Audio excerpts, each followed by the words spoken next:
বর্তমানে অ্যামাজনের জঙ্গলের বিধ্বংসী আগুনের ভয়াবহতা নজর কেড়েছে সারা বিশ্বের। উদ্বেগ বাড়িয়েছে বিভিন্ন দেশের রাষ্ট্রপ্রধান তথা পরিবেশবিদদের। কারণ আমাজন হলো বিশ্বের সর্ববৃহৎ রেন ফরেস্ট, আর পৃথিবীর মোট অক্সিজেনের 20% আসে এইখান থেকেই। তাই আমাজন পৃথিবীর ফুসফুস নামে পরিচিত। এই ফুসফুসই যখন জ্বলছে তখন তার প্রভাব পড়বে সমগ্র জীববৈচিত্র্যের ওপর। কিন্তু এই আমাজনের অগ্নিকাণ্ডের ঘটনা যখন শুষে নিয়েছে প্রচারের আলো, ঠিক তখনই দাউ দাউ করে পুড়ছে পৃথিবীর দ্বিতীয় ফুসফুস। আপনারা দেখছেন নলেজ ফ্যাক্ট বাংলা। আমাদের এই ছোট্ট চ্যানেলে আপনাদের সবাইকে স্বাগত। হ্যাঁ, দ্বিতীয় ফুসফুস অর্থাৎ কঙ্গো বেসিন। কঙ্গো বেসিন হলো মধ্য ও দক্ষিণ আফ্রিকার কঙ্গো নদীর দুপাশে বিরাট অঞ্চল জুড়ে বিস্তৃত বনভূমি, যা আফ্রিকার 10টি দেশ জুড়ে বিস্তৃত। এই দেশগুলি হলো অ্যাঙ্গোলা, বুরুন্ডি, ক্যামেরুন, মধ্য আফ্রিকা, গণপ্রজাতান্ত্রিক কঙ্গো, প্রজাতান্ত্রিক কঙ্গো, বুয়ান্ডা, দক্ষিণ সুদান, তানজানিয়া ও জাম্বিয়া।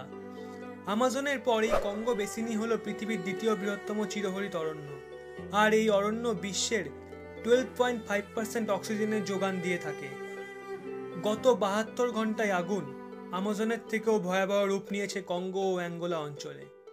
এমনকি মহাকাশে অবস্থিত নাসার ক্যামেরায় ধরা পড়েছে সেই বিধ্বংসী আগুনের ছবি। অ্যাঙ্গোলায় প্রায় 6902টি স্থানে এবং কঙ্গোতে প্রায় 3395টি স্থানে আগুন জ্বলছে। ফলে সেখানকার পশু পাখি, আদিবাসী সম্প্রদায় বিশাল বিপদের সম্মুখীন হয়েছে। তবে এক্ষেত্রে আগুন লাগার কারণ আমাজনের থেকে চরিত্রগত দিক দিয়ে খানিকটা আলাদা। পরিবেশবিদদের মতে বিশ্বজুড়ে ক্রমাগত বনে আগুন লাগানোর মাধ্যমে জমি দখল চলছে। বিশেষ করে নিরক্ষরেখা অঞ্চলের বনে এই ধরনের আগুন জ্বালানোর সংখ্যা অনেক বেশি। বন ধ্বংস করে সেই অঞ্চল চাষের জমি হিসাবে বিক্রি করা হচ্ছে। এতে জড়িত বহুজাতিক সংস্থাগুলি। সত্যি আজ ভাবতে বড় অবাক লাগে যে মানুষ তার স্বার্থসিদ্ধির জন্য কিভাবে বনভূমি ধ্বংস করে চলেছে। এর ফলে পৃথিবী থেকে ক্রমে হারিয়ে যাচ্ছে সবুজায়ন, বাতাসে কমেছে অক্সিজেন, হারিয়ে যাচ্ছে নানা প্রজাতির জীবজন্তু, আর নষ্ট হয়ে যাচ্ছে পৃথিবীর ভারসাম্য, যার ফলে আগামী দিনে আমাদের বেঁচে থাকাই চ্যালেঞ্জ হয়ে দাঁড়াবে। এখন দেখার বিষয় আগুন নেভানোর জন্য সেই দেশের সরকার কী পদক্ষেপ নেয়। কারণ আমাজন অববাহিকায় ব্রাজিলের দাবানল রুখতে সে দেশের সরকারের গড়িমসি মনোভাবে দ্রুত ছড়িয়েছে দাবানল। তবে পরিবেশবিদদের মতে ব্রাজিলের তুলনায় কম ক্ষতির মুখে পড়বে পৃথিবীর দ্বিতীয় ফুসফুস। তাই অতি দ্রুত কার্যকরী পদক্ষেপ নিলে নিয়ন্ত্রণে আনা যাবে এই দাবানল, রক্ষা পাবে অনেক প্রাণ। তাহলে বুঝতেই পারছেন বর্তমানে পৃথিবীর অবস্থা খুবই করুণ।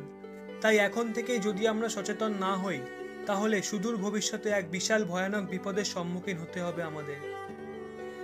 তাই এখন থেকেই যদি আমরা গাছ লাগাই, অকারণে গাছ না কাটি, তাহলেই এই বিপদ এড়ানো সম্ভব। ভিডিওটি ভালো লেগে থাকলে অবশ্যই লাইক করুন, প্রচুর প্রচুর শেয়ার করুন, এবং প্লিজ আপনার বাড়ির আশেপাশে কোনো ফাঁকা জায়গা থাকলে সেখানে গাছ লাগান।